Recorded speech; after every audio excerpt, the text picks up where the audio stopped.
Hi, I'm speaking with Chris Cooper, who is the creative producer behind the new comic book, The Story of Smalls, who, during the Civil War, as a person of African American descent and his compatriots, absconded with a ship and took it to the northern side and helped to have slaves and African descent people fight during the Civil War.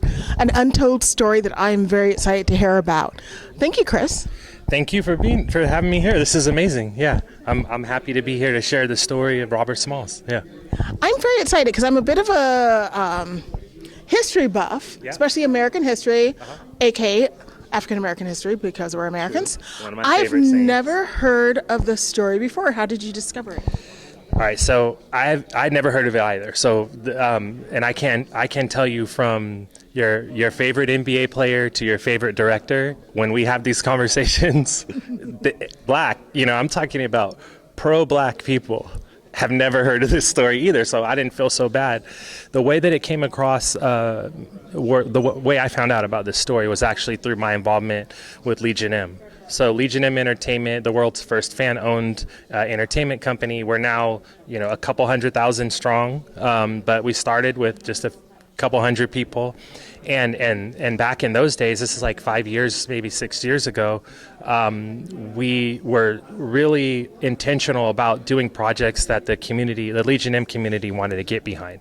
So there was this meme. I know my kids are going to hate me for saying that word because I don't even know if it's still a word. But at the time, memes were a thing.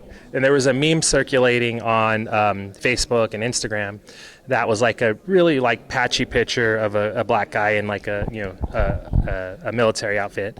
And it said there's, I don't know how many, I lost count, how many Star Wars movies, there's 13 Fast and the Furious movies. Like, when is there going to be a movie about Robert Smalls? And so that meme started making its way into our Legion M community. We have community sites and we interact a lot with our Legion M. And they started saying, hey, this is why we joined Legion M as community members for stuff like this. They're like, can you please figure out a way to tell this story? And so that's how I found out about it, from the Legion M community. Yeah. That's really exciting because I do love when people are exposed to history, and social media has made such a big difference with people hearing about stories that may have been lore for someone regionally, and all of a sudden it goes all around the world. Yeah. Now, your work with Legion M has allowed you to tell stories and create. How did you start working with Legion M? Well, I won't say how many years ago, but a long time ago in this galaxy. I worked for a startup company with two guys who had an idea to bring that they could put mobile television on your phone. So this is telling you how long ago it was. At the time, there was no such thing even as Apple QuickTime. Right? It was just an idea. And one of them was an engineer, Jeff Anderson, and he's a former, he's such the sci-fi traditional mad scientist guy. His big thing was Jurassic Park, the ride. He created a lot of that. So that's his world. And then Paul, which is the entrepreneur, Paul Scanlon, the business mind. And they came together to figure out, how to market and sell the idea that if you are a studio, if you're Disney, NBC, ABC, MTV networks, you should figure out a way to get your streaming product onto someone's mobile phone. So I was part of that original team that was going all over the country talking to Sprint, Verizon, the UFC, the NBA, NFL, telling them why TV on your phone is live TV on your phone is a good thing. So we worked together back then. We closed those deals. So things like Disney Mobile, ESPN Mobile. At the time, we had the largest audience ever to watch a show. We did that so many times at once on the phone. So those were all our products. Sprint TV, NBA League Pass. These are products that we created and marketed and sold. And so I've been with those guys since then. So since then, the technology has been licensed, and now it's not a big deal. And they took that same idea of disrupting an industry to start this project. And it was just a project, Legion M, this is what we think it's going to be. The M stands for 1,000,000, because if we get 1,000,000 people in a community, and even if everyone put in $1, now we've got $1,000,000 to go develop stuff. So what if they put in 10? What if they put in 100? And so that's where the idea came from, and that's how I met those guys. So we've been together for probably 15 years plus. Yeah. That's really exciting. And with Defiant, how did you and the team research the story? Because I assume it's not in history books per se. It's not. It's not in the history books. There are like 3 or 4 photos of Robert Smalls that are everywhere. So it was really a task. We had people early that were writing support. Legion M has a team of people to do that, and then we hit a wall where our amazing writer, Rob Edwards, writer of the Disney's Treasure Planet, Princess and the Frog, Full House, Fresh Prince of Bel-Air, Living Color, and most recently Captain America: Brave New World. Yes. Yeah, that Rob Edwards. Yeah, he wanted us to really say, if we're going to do this, he was so meticulous. What color were the uniforms? Why would they wear this versus that? What would be the occasions going on? What is the culture like at that time? And he wanted to dig so deep that we went out and we got the family of Robert Smalls to participate in this project. Mm-hmm. So Michael Bulwer Moore, who recently just ran for Congress for Robert Smalls' seat, and just barely lost because he's in South Carolina. He was running for his party there, and he didn't win, but he's still in the game. Michael kind of opened up the family archives for Rob, and I have hours. One day this might make a good documentary. I have hours and hours of conversations of Rob and Michael talking about Robert Smalls. He's sharing documents, photos, family stories that there's nowhere you could find those things. And then we brought in Dr. Maisha Eatman, who is an associate professor of African American Studies at Harvard. And she became Rob's right-hand person for almost a year. And so Rob would say, Maisha, Michael Bulwer Moore told me about, the family did this thing. Why would a family do something like that at this time? And she would give him the historical context along with the actual data to support it. So that's where the research came from. We researched this like a true research project. Yeah, and I owe this to Rob because he wasn't satisfied with just telling a story based upon what he might have thought was happening. He really wanted to know, what was going on at the time, what would have been in the newspapers that day, where would people have been while these guys were, sitting by the dock at night waiting to escape. Why did no one see them? Why would someone be in the watchtower? Why wouldn't they be? And so he went and tried to find as many of those answers as he could. Oh, so it's very historically accurate as well as working with his descendants. Correct. So there are the accuracy of it is that the events that Rob talks about, they took place. So everything from the way that Robert Smalls escaped, the involvement of his wife, which she was fundamental in helping them get to safety. There's part of the story where the wife, where Robert is they've just fought off the whole southern military, and they're coming up they're approaching the North, right? Mm-hmm. And the North sees them coming, so they see the Planter, which is a munitions ship, barreling towards them. They can't tell who's on it. Mm-hmm. They see the Southern military chasing them. So what do you think if you're the outpost guy? Why didn't they fire on what looks like, a bunch of ships coming at them at high speed that are military ships from the war they're fighting? Why didn't they do that? And so Rob needed to find that out. And he found out the people that were in the tower. We kind of understood why they didn't, and that's in the story.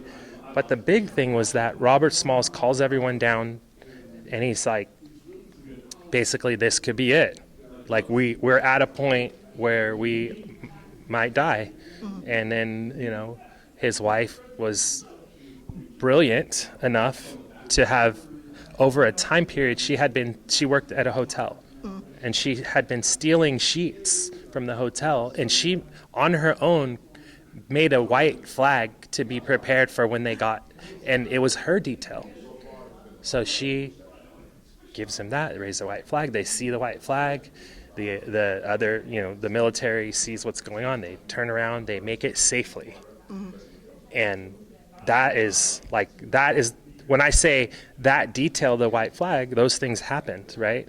So Rob is a storyteller, and he knows how to weave that in. So who knows if they said this or they said that, but those details made it into our story for sure. So tell me, how did you sign on to work with Defiant? A friend of mine, Chris Cooper, was already working with Legion M, and I've been knowing Chris a long time. And he reached out to me one day. I was working in Atlanta on Black Lightning, actually, and another TV show and film. And he reached out to me and asked me to read the script. And it took me a little while to get to it. But he sent me the script, told me it was a true story, and that's what made me stop and go, true story. And I read it, and I was blown away by it. I was blown away by, one, the story itself, Robert Smalls himself. And then I was blown away from the fact that I didn't know about it myself. I was a little ashamed to say, I didn't know about this. How do I not know about this? And how do people don't know about this, right? And not just me, and I started asking, do people know about this? And I asked, have you heard of Robert Smalls? It's one of those, it became one of those things.